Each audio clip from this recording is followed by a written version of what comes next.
all of you. In this video we are going to learn about quantum mechanics. So let's start. First of all, we will learn the wave function, why it is important and why it is and what is its significance, and how do we determine wave function. I would like to give one analogy, we'll see later in this video, and that is inspired from Griffiths. Let's start. Suppose we have a particle of mass m. Suppose we have a particle of mass m. So this is particle of mass m, and it is constrained to move along x-axis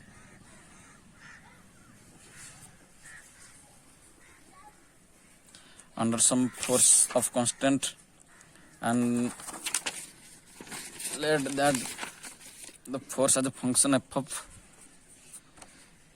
x of t.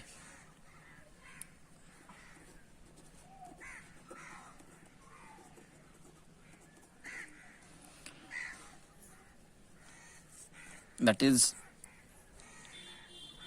the particle is acted upon by a force F at position x and at time t.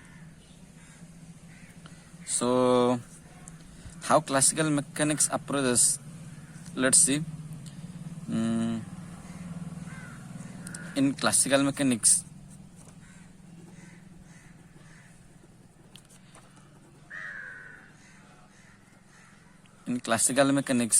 we are required to find out position after time t, and then its velocity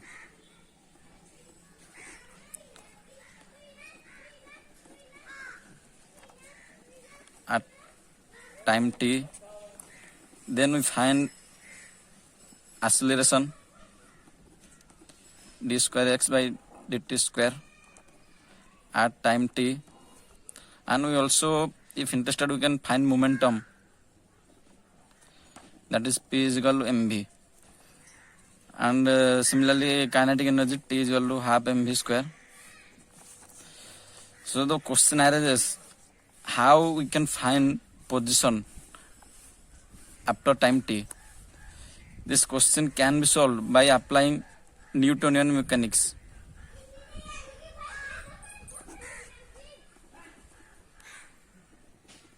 Newton's laws. So one thing I want to mention here, that all these conditions are this is applicable when the velocity of particle is much less than c. That is non-relativistic condition. So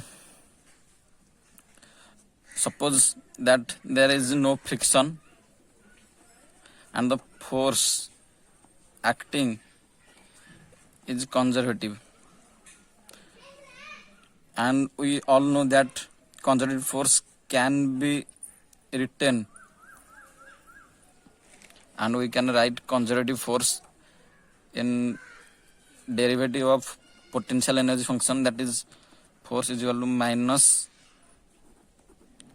partial derivative of potential function with respect to position, where v is potential energy function. And from Newton's laws, mass into acceleration is equal to force.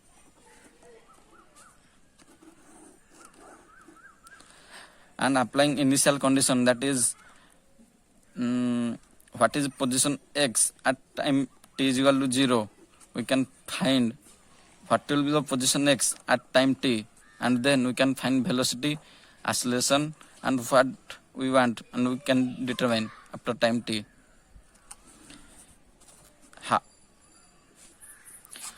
While quantum mechanics approaches this problem quite differently.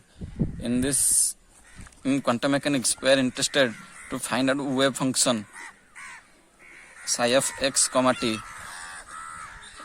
In classical mechanics, we find position x and then we find all the required data: velocity, acceleration, momentum. Similarly, if we find the wave function of this particle, then we can find many datas. What we require, we can find out after finding this psi. This psi is called wave function, and it can be determined by applying Schrödinger equation. So let me write what is Schrödinger equation.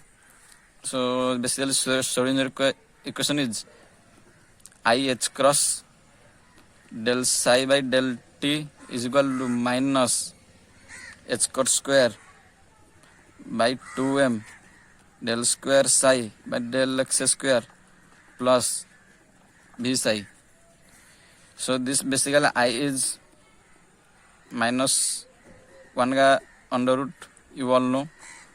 H cross is h by 2 pi and its value is 1.0545 into 10 to the minus 34 joule second, and it is second derivative with respect to x, and it is potential energy function.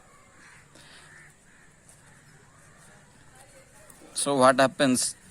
How do we write this Schrödinger equation? It can be write by conservation of energy. So we'll later discuss that this IH cot del psi by del t is energy operator. It gives total energy, and we know total energy is composed of kinetic energy and potential energy. This represents this term, first term.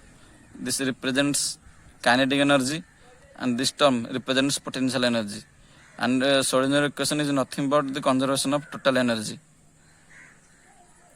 So and solving this Schrödinger equation, we can get psi equation.